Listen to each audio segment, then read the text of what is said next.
Bachelor point যারা regular দেখে আমার কাছে মনে হয় তারা ব্যাচেলার পয়েন্টের সাথে অনেক বেশি ইমোশনালি কানেক্টেড।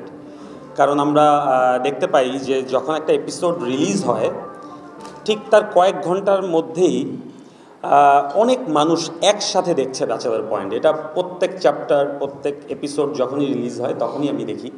এবং আমার কাছে মনে হয় যে ব্যাচেলার পয়েন্টের সাথে দর্শক যেভাবে ইমোশনালি কানেক্টেড, এটার প্রধান কারণ হচ্ছে আমরা যারা ব্যাচেলার পয়েন্ট বানাই আমরা নিজেরা ব্যাচেলার পয়েন্টের সাথে ইমোশনালি কানেক্টেড এভরিওয়ান।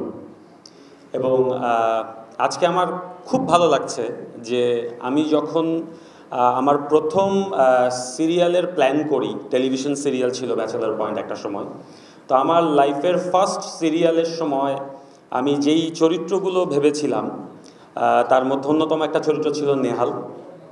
যেই নেহাল ব্যাচেলার পয়েন্ট সিজন 1 এবং সিজন 2 দুইটা সিজনে আমাদের সাথে ছিল। তারপর সামহাও নেহালকে আমরা হয়তো আমাদের সময় সুযোগ মতো পাইনি। এবার সিজন 5-এ এসে নেহাল আমাদের সাথে যুক্ত হয়েছে।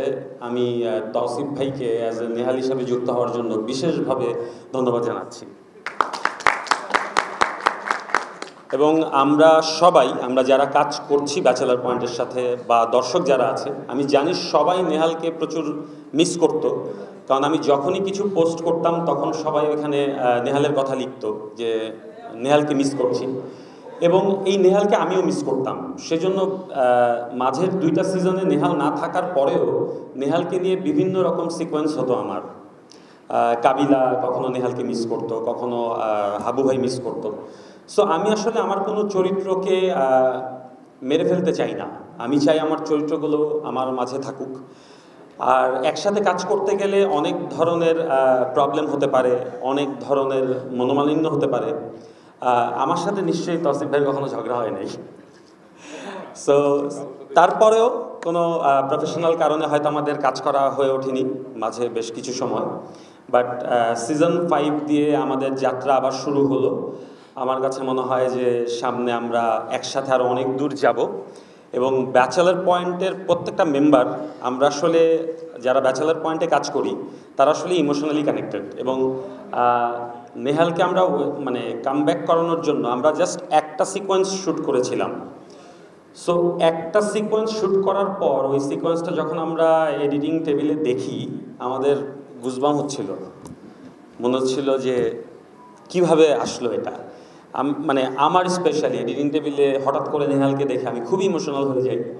সো আমার কাছে মনে হয় যে যারা নেহালকে মিস করেছে এতদিন, দুইটা সিজন অলমোস্ট প্রায় 4 বছর, তারাও ইমোশনাল হয়ে যাবে নেহালের কামব্যাক দেখলে।